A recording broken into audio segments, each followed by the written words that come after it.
Welcome back to Once Upon a Gun, everyone.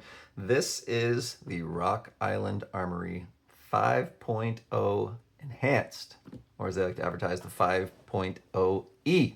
It's a 9mm super unique pistol. Glad we got one here in the shop. I want to take this out and show it to you. It's the first time I've taken a look, so we shall see what we have, good, bad, or indifferent.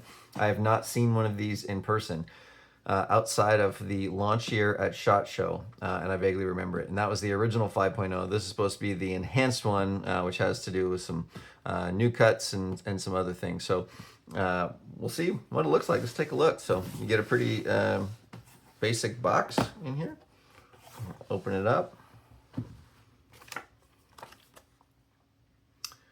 Recommends a minimum of 150 round break-in period. All right, I'm glad they tell us that. Screws. Well, discount code, can't go wrong with that. More screws. Manual, make sure you read these. All right, let's start the show. So we've got optic plates. 2 mags here, 1 in the firearm. So 3 magazines, that's fantastic. That's what every gun should come with. I appreciate that. Wow, this is unique. Wow, look at that. Man, this is just, you see where that comes off? Wow, this is pretty interesting. 2 screws in the top here. Wow. Yeah, this is definitely a gun like no other. So they say that some of the changes from the original to this model are some new proprietary optic cuts, obviously their plate system. It's got an upgraded match grade barrel.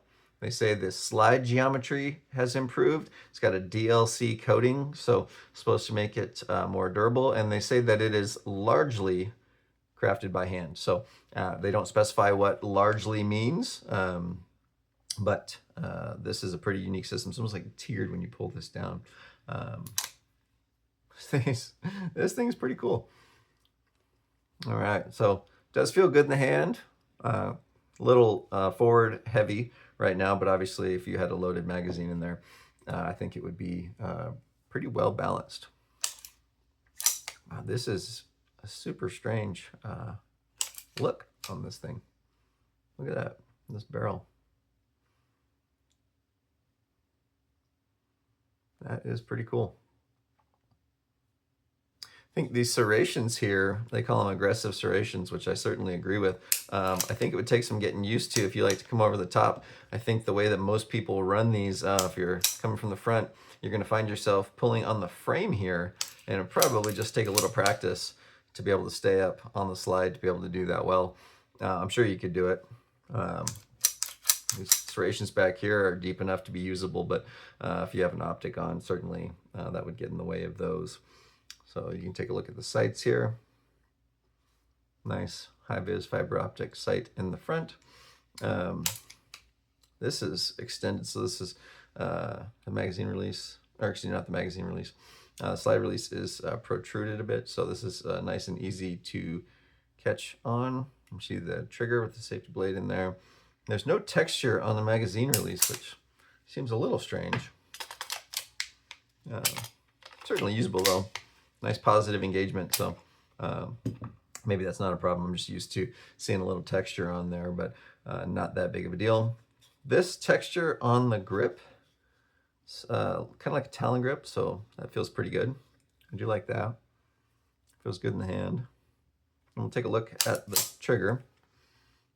So pull that in. Oh, that's super clean once it breaks. Reset. Positive engagement. A little mush, but not bad. Yeah, that's super interesting.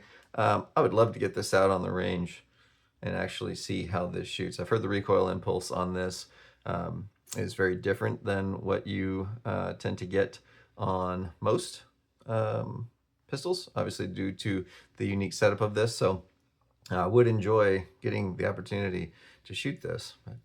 So you got the rail up here. The barrel length on this is just under 5 inches, and the overall length of this is just over 8. So it's a pretty sizable pistol. Definitely full-size carry if that's what you're going to do. They call the grip glass-filled nylon, but like I said, feels pretty good. It's got the blank serrated rear sight on here, and then the height on here is just over 5 inches. It's pretty thin, 1.3 inches wide. So that is the 5.0E from Rock Island. I don't think I mentioned it. The trigger pull on this is supposed to be 4.5 pounds. Seems a little heavier than that, but again, they recommend some break-in period. So who knows how that will balance out. But in any case, hope you guys enjoyed taking a look at that. I sure did. If I get the opportunity to shoot it, I will update you. But at least we were able to take a look at this together. So appreciate you being here, and we'll see you on the next one.